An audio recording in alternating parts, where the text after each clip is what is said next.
Hey guys, JB sir. Nandito na tayo sa channel update. So, bali ay may pasok na ako.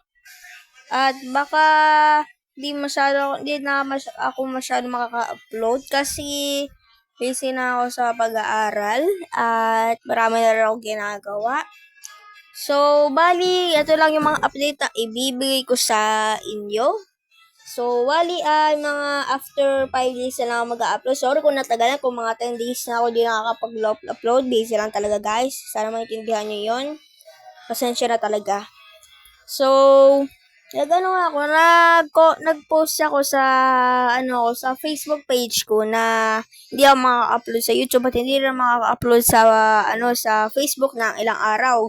So, baka bukas guys ay maka-upload ako, pero hindi naman ako masyado madalas mag-upload kasi may pasok na rin. So, yan muna mga channel update natin guys. Sorry talaga, may pasok na kasi. So, yeah. Hanggang dito muna guys. Sana naman maintindihan nyo. Sige na. Bye-bye.